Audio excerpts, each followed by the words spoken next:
Okay. Let me retype it.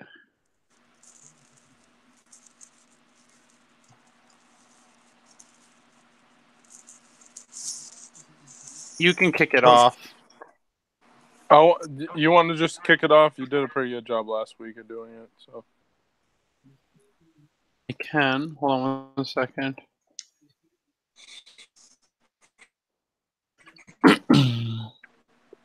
I don't even know where to get the chat here, though. I think you like should be type it in or something like that. Kind of like Facebook chat where you can swipe it or you hit the screen. You're on iPhone? I don't see it at all. Yeah. I don't know. You would wear that. You guys ready? Hat. It's a World Series champions hat. Are you guys ready? Yes. All right, Tyler, just watch your microphone. Fuck off, Greg. I'll just cut all your speaking parts out of the podcast and it'll sound real awkward. All right, I'm going to start. All right. What's up, everyone, and welcome to the new episode of the Grindline Podcast. I am your host tonight, Greg, along with Tyler and Ryan. Tyler is so gracious to join us after his binge drinking and running through the streets naked because Boston won the World Series. How you guys doing tonight? Now that I have that visual, I'm actually awful. How you doing, Tyler? Yeah, I've never been better. No, I'm just kidding. It's good. I mean, I'd rather see my hockey team win a championship, but don't use the those baseball words. team is a good second best for sure. You saw your hockey team win. It's okay. Yeah, I know. We've seen our hockey team win a couple of times. We're hoping to see them lose some more matches, but we've seen them win plenty to where they it's their time. And we saw Luke Glendening beat down tonight, so that was pretty interesting. It's true. That was pretty interesting, I thought. Yeah. So we got a few things to talk about tonight. We're going to talk a little bit about the injuries and the call-up that happened with as well as the send-down. We're going to talk about Michael Rasmussen playing his 10th game. We're going to talk about how Dylan Larkin has taken it upon himself to put this entire team on his back, and that how inconsistency of this team is the key to their play right now. But we want to start off with the injuries and the call-up. So Vanek, after last game, if you don't know, today we're recording. It is the 1st of November. So happy Halloween to everybody. Happy winter time now. And all the retail stores will say Merry Christmas starting today. Miller Lite already had a freaking Happy Holidays Christmas song commercial. I'm over it. But Vanek got hurt, lower body injury. I believe it's his knee. He's out 2 to 3 weeks. So they have called up none other than the famous Wade Megan from the Grand Rapids Griffins, who has played a total of 4 NHL games in his entire career. And they did finally send down Joe Hicketts. So Wade Megan up, Joe Hicketts down. I guess I can ask you guys, what do you think of Wade Megan? But I'm sure the answer is who? Well, yeah. Do you want me to go ahead? Because I have a little bit more information. Go ahead, yeah, you can tell us about Wade Megan as long as you pull that microphone away from your mouth or from your shirt. The Wade Megan experience is actually one that started, I believe, 3 or 4 years ago when he graduated from Boston University. I remember. You know what? I remember the guy. He was a captain at BU, so he was actually pretty good in college. But that goodness in college didn't translate to the National Hockey League or even the American Hockey League level. So I guess I don't really have a leg to stand on with that argument. I'm looking at the old hockey database here. His AHL stats have been pretty decent since he came in. He has played good in the AHL. Okay. AHL, yes. He led 16-17. I think he is what I saw the stat earlier on the broadcast here. He led the league in goals in the AHL, so he brings that touch, but the biggest question mark is going to be, will it translate? But however, as you just mentioned, he's only played 4 games in the NHL, and my first response to seeing him on the training camp roster was, who the fuck is this guy? So did he come from Chicago? Yeah, he was with the last couple. He was Wolves of the AHL, and he's been in St. Louis's pipeline. Yeah, the thing with so that's the weird part. So half of the Chicago Wolves last year was St. Louis, half of it was Vegas, because Vegas and St. Louis share the Chicago Wolves. Oh, let's see. So it's a weird team every day. Yeah, it's a weird team, and what I've seen so far of Wade Megan is he's looked solid. He had a really good scoring opportunity on a semi breakaway. I mean, he's a fourth line guy. If he plays in the NHL, he's 28. Yeah. So he's tournaments that you're cheering for him, but at the same time, you're just like, And I understand there's a thing the call called late bloomers. You never know. Yeah. I understand the call up though, because they're not looking to win games. They're looking to bring people up and have them play a couple. They're not going to say, "Hey, bring up Zadina for a couple," because there's no point. They're not trying to win right now. They're trying to compete. They're trying to get the kids experience, and they're trying to get them draft picks, which is where we need to be. Yeah, and to the point of like bringing in Zadina for the situation is exactly right. Like he's going to be there for son of a bitch, and the Wings got scored on. See, this during games, it's just brutal. It's torture. But anyways, bringing Zadina for 2 to 3 games, or maybe 3 to 4, it doesn't even really matter. It's once Athanasiou and Nielsen are back from their injuries, then Vanek coming back, they're going to be sending them right back down. You want them to be up there and stay here. And that's where we've talked about it before. It's been coming up later on in the year to stay, hopefully. If he does, that's great. If he doesn't, he'll be there eventually, and that's just all we can hope for. Yeah, and speaking of people staying, Michael Rasmussen, this is his last game was his 10th game, the game against Columbus. And what a 10th game he had in scoring his first NHL goal off a beautiful pass. Off a beautiful pass by Vanek. Ras has looked pretty solid recently. He knows where he needs to be. He's using his body to get people out of the front of the net. He's asking for the puck. I've seen him so far in this game tapping his stick quite a few times. So he wants it. He has a little more situational awareness. He knows when he can get his shot off. So Ras has been looking better. Still only has 2 points in 10 games. But I see him improving, and I think he'll be a solid net front guy. What have you guys seen in Ras, and what do you think about burning his ELC, which I guess really doesn't matter? I've been enjoying watching him since day one. It started in the training camp. I thought he looked great there. I thought he looked fantastic in the prospects tournament even. And he's made himself at home. It's been the growing pains of a young forward, and you can tell he's still 19 years old. But like the Columbus game is his first game back after sitting out a game to get an idea and kind of make his presence felt. And that was a make or break game to an extent because it was his 10th one, so he's burning that year of the ELC. But his performance in that game, he got notification. I think it was a Detroit News article I was reading. He's staying for the year, so that's exactly what you want to see. And if he can continue to just grow off that first goal, that's what you hope for. Yeah, Tyler, what do you think of Ras so far? Well, I haven't watched every single game from start to finish for obvious reasons with the World Series and all that. But from the games that I have seen and the highlights and everything like that, condensed games and stuff like that, he looks good. He's big. He needs to bang the bodies a little bit more and get in front of the net a lot more. But he looks fast. A lot of people said that he wasn't going to be a good skater. I think he's pretty good out there. I think he's got a good head for the game. I think overall, I mean, you can't really ask for more other than, being a little bit more physical in the corners and stuff like that. And, obviously with more ice time and stuff like that, the confidence is going to grow and the points will come. Yeah. So, yeah, Ras, like I said, Ras will be a solid second, third line guy on this team, depending on who else comes up. But go ahead. No, I was gonna say. I mean, long term, if he continues to play like this, we've talked about it before, kind of ad nauseum. He's going to get stronger and more powerful. Oh, Danny just scored again on the power play. Yes. Hey, guys, Rasmussen just did. I'm like a minute behind. Apparently, I'm streaming on Fox Sports Go. Oh, I'm streaming on NHL.tv. So. He called for the puck, and you'll see it here in a second. He called for it in front of the net, got it, and just roofed it. Anyways, So there we go. That's what I hope that he continues to do, and he's gaining confidence, and he's building off that confidence, and he just looks like he belongs on the ice, and I love it.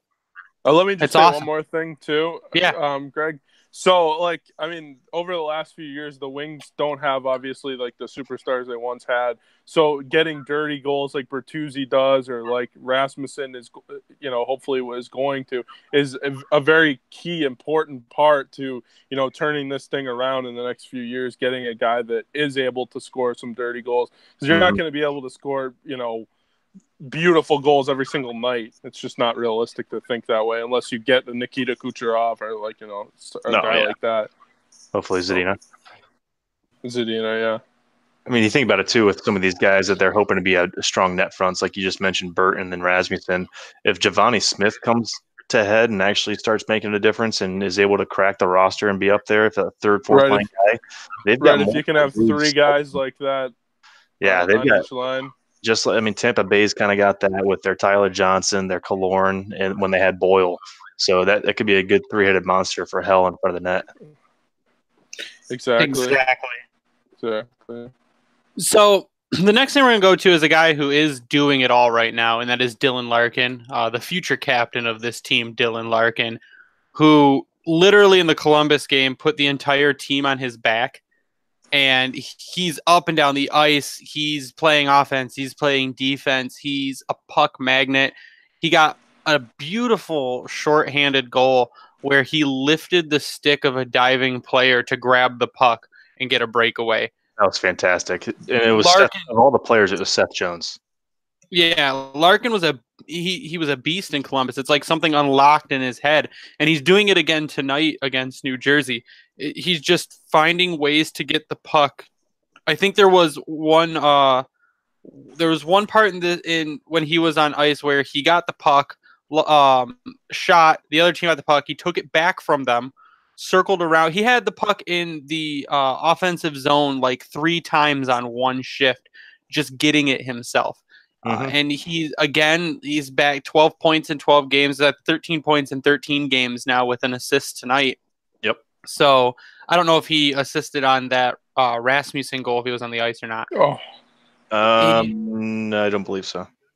I mean, he's got 13 points in 13 games, and if he keeps it up and he's a point per game player this year, that's gold. That's what you want. Larkin is looking like he can be a superstar type player on the Red Wings roster. Mm-hmm. And that's exactly what we've been talking about and hoping for and basically preaching for the last several weeks, I guess, if you will. And he's taken the onus of Zetterberg being gone, and he knows what he has to do, and it's a beautiful thing to watch. Right. What do you think about Larkin so far, Tyler? Larkin has looked, I mean, even just watching him right now, some of the moves he makes and the head he has for the game, and the speed obviously is the most evident and the biggest weapon that he possesses. But what's underrated about him is the way he is able to have vision and be able to create something out of nothing, that kind of thing. And then he leads a team in points. So it's just a good thing to see if you're a Red Wing fan and you have hope for the future and stuff like that, because it kind of does look bleak at times, but I mean then you realize you do have a guy, especially with the intangibles that he has, of possibly being the future captain as well. Right. Yeah. Sorry, go ahead, Greg. No, as I say, they were doing those post-game interviews with them too, or with the players after Columbus, and they're just talking about, like, they asked Jimmy, they're like, how was Larkin's play tonight? He had 3 points, and he was all over the ice, up and down. And Jimmy even said, like, Larkin is a leader to those guys, and Larkin's play is amazing. And Rasmussen said the same thing. Rasmussen said he looks up to Larkin, and Larkin's a leader. Rasmussen lives with Larkin now. Larkin invited Rasmussen to live with him. I did not know that. That's awesome. So Larkin will drive him. Yeah, Larkin will drive him to the ice. He's teaching, even though he's young himself, he's teaching the rookies how to compete, how to go to the ice every day and train, and how to live the game. And that's what they need. They're people that live the game. And that's exciting because of how much you can just visibly see the growth that Larkin has made since he was his first season, how much size he's put on, and you've seen videos of his off-season program. If you got Rasmussen living with him, that can only add fuel to that fire of him getting his ass into better shape, and growing as an individual and player. Sounds like captain material.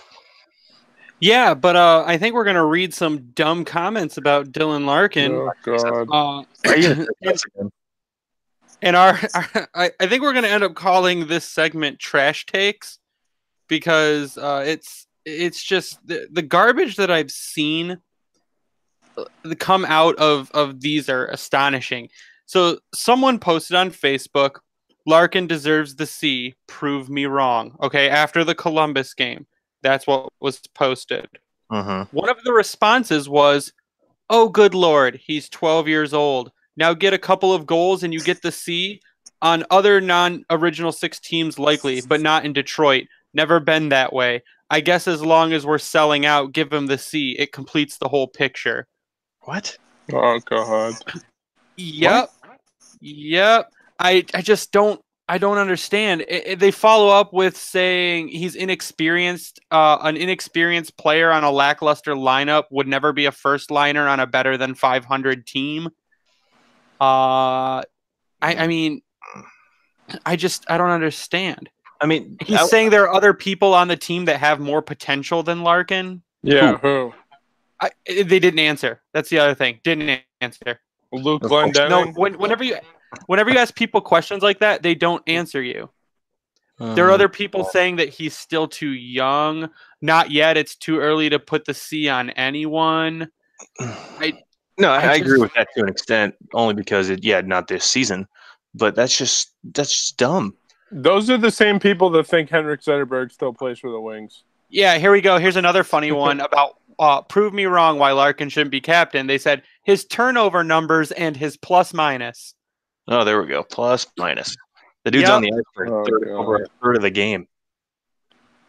Yeah, so that caused because the plus minus means so much nowadays. Well, yeah, that caused me to do a little bit of digging, and what I found was that last season Dylan Larkin averaged 0.7 turnovers per game, right?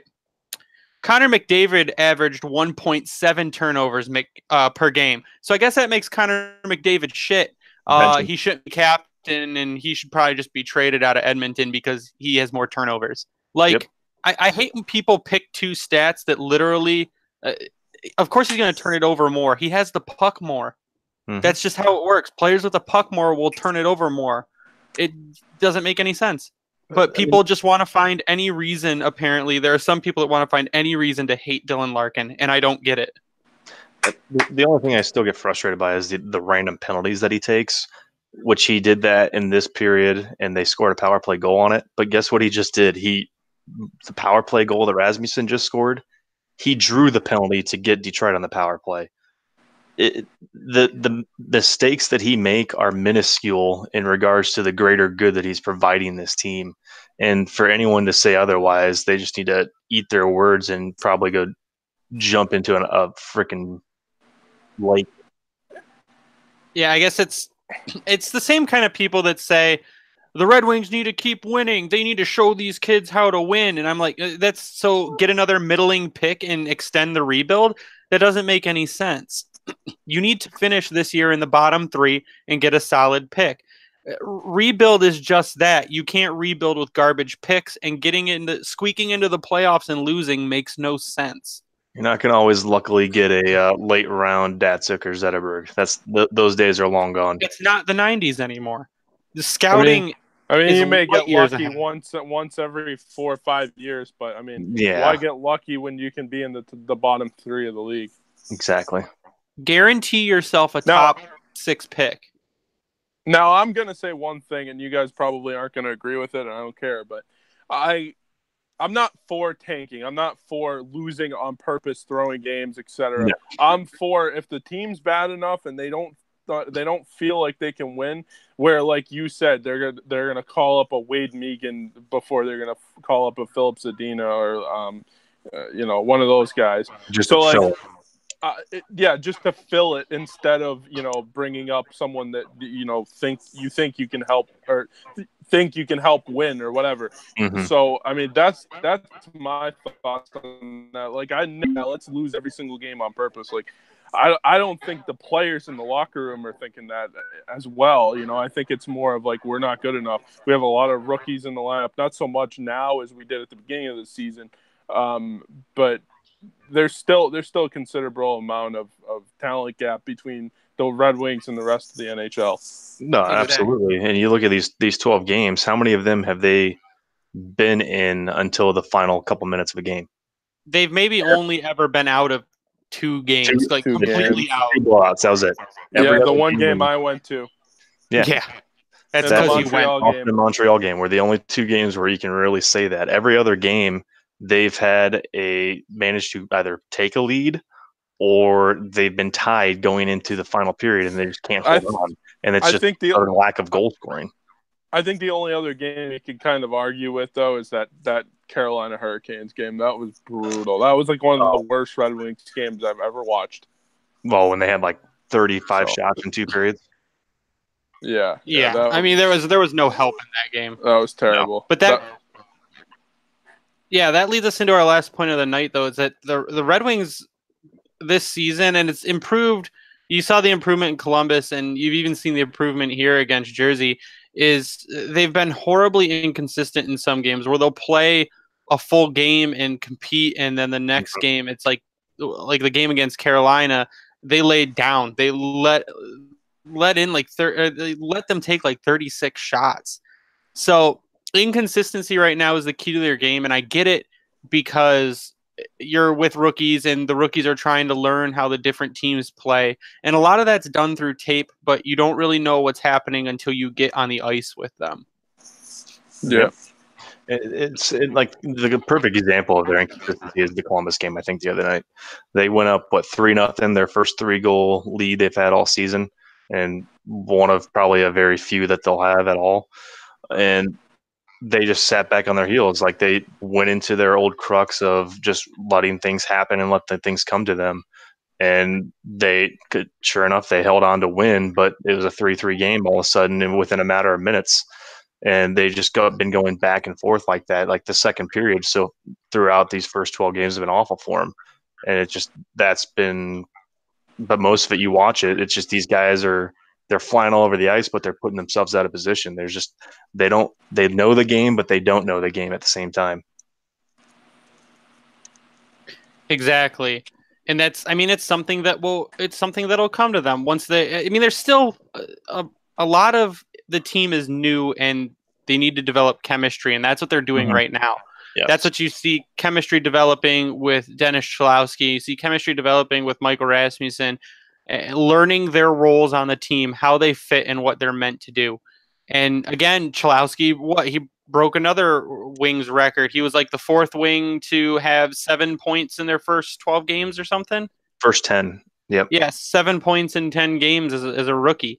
So they're learning what their place is on the team and they're adapting to that role. And they're going to be inconsistent for a while. It's just a given. And the other thing, I'm going to go back to that Blue Jackets game. My favorite piece of it is the scoring line.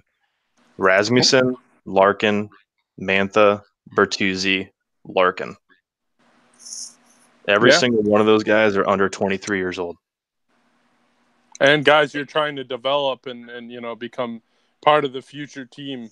That right there is going to be your core moving forward. Exactly. Right. And that's, you might get rid of someone like Athanasiou. I know they'll probably try to make a couple trades at the deadline here. Nyquist is most likely gone at the deadline. They might trade Howie by the deadline just to reacquire him at the end of the season. If someone will offer to take Jimmy Howard and then you just tell Howie, hey, we're just going to re-sign you at the end of the season for 2 years or whatever until a goalie develops, and you can get a 4th round pick for him or something, I would do it. I'd try to stretch it to a 3rd, but I totally agree. Exactly. So, you guys, what else you got tonight? Just watching this game. I mean, so far in this game against New Jersey, I think they've looked much better. And you kind of touched on a little bit ago in terms of a complete game, which is something they've been lacking. And they're just flying all over the ice again. That's the thing I think that's been impressing me the most for many of their games is the speed that they have. It's been fantastic. And of course Cronwall gets a stupid penalty on a guy that's way faster than him. But if they can maintain the speed, keep getting the chemistry coming together, there's so much potential. Maybe not necessarily this year, but going into the next couple of years as the roster turns over a little bit more, and some of these young guys get that experience. Tyler, what are you gonna watch hockey more now that the freaking World Series is over and you can actually pay attention? Oh yeah, of course. I mean, it's not like I haven't been watching like the condensed game, or like sometimes I'll even watch the game like on the NHL TV, and I'll like skip through all the commercials and stuff, and I'll watch it. It's not like I haven't been watching, but it's been pretty tough with the World Series and stuff like that. But like, I mean, this team is very inconsistent. I mean, you can see it. Some games they'll play really well and lose the game. Some games they won't even show up. Then there'll be some games where they play half the game and then the rest of the game they kind of go into a shell, kind of like Columbus. Although they got themselves out of that, which was very fortunate. Tonight, I mean, I'm just waiting for something to go bad, unfortunately. But I mean, so far so good. I mean, it's looked pretty good, and now the penalty for Cronwall, so we'll see what happens. Shorthanded goal. Oh, see, you're way ahead of us because we just got to where Cronwall took the penalty. Oh wow! Yeah. Yep. Was it Larkin? 2-on-1. No, our favorite person right now, Luke Glendening, from a shot off of Luke Glendenning's stick. Oh. Glendening actually played it proper. He shot it low pad side. The rebound kind of stayed in front of the net, and Abby was able to sling it home. I forget who the Wings were playing, right? But there was a World Series game on, and so I had one of the Wings games on my other TV. And Justin Abdelkader and Luke Glendening had a 2-on-1. And Abdelkader, instead of passing the puck, well, actually, I probably would have shot the puck too if Luke Glendening was on the left or right. But instead of shooting the puck, or instead of passing the puck, he just comes in and takes his little dinky shot and missed the net. Then they came back the other way and almost scored. I forget what game it was, but it was like the most poorly executed 2-on-1 I've ever seen in my life. Yeah, I guess my final thoughts for tonight is Justin Abdelkader is like the worst player on this entire team, and it's not even close. I don't understand how he gets paid so much money, how he gets so much ice time, and what the hell he's still doing here, besides being a Michigan-born guy, which they love. So, well, he went to the wrong school in Michigan anyways, Greg. Oh, boy. Oh, yeah, I know that. But, I mean, he won a national title in hockey more recently. You know what? I don't think I like your tone, Ryan. You know what, Ryan? When was the last time Ohio State won anything in hockey? Where's my boot button? But yeah, I mean, Abdelkader and I hope they can just trick someone into taking his contract or something. Just open up another spot and give a kid a chance. So no one's taking him, Greg. Let's not waste our breath on that. Yeah, I'm hoping it's the same breath as trying to hope that freaking Erickson was going to get bought out the last 2-3 years. It never happened. Yeah. Well, they should have done. I don't know what the hell they were doing not doing that. But and then I guess my other final we're in the situation we're in. Yeah, exactly. Can't fix it. And I guess my other final thought is we will be getting some guests on the show. Oh, yeah. Tyler is talking to none other than George Malik. I have a request in with Craig Custance. We're going to get him on at towards the end of November. Just got to make our schedules line up. So we will have Craig from The Athletic on. We're going to get some Wings fans from a local Facebook group on to talk some hockey and some stats, and we'll be rolling with our featured guests. But I think we're going to start with George Malik. He's an awesome guy to talk to. He has the same kind of outlook as us on the team. Not super sunny, but actually keeping it real. So very honest opinions. He's also been on the show before, previously when we were the Winged Octopus. So good deal. Well, let's shout out our Twitter handles. Tyler, if you can remember yours, you can go first. Yep, you can follow me at SealDog91 on Twitter. Ryan. At RDRyan33. You can follow me online on Twitter at Bringing the Wing. You can follow the Grindline Podcast online at Grindline Pod. Please subscribe to us. The more subs we get, the better chances we get of getting sponsors and cool stuff like that, so we can offer you guys deals. But subscribe to us on Spotify, on iTunes, on Podbean, on Stitcher. You can find our podcasts everywhere. But for Ryan and Tyler, I am Greg, and you guys stay classy, Hockey Town. Have a good one, guys. You too. Sweet. See you guys. See ya.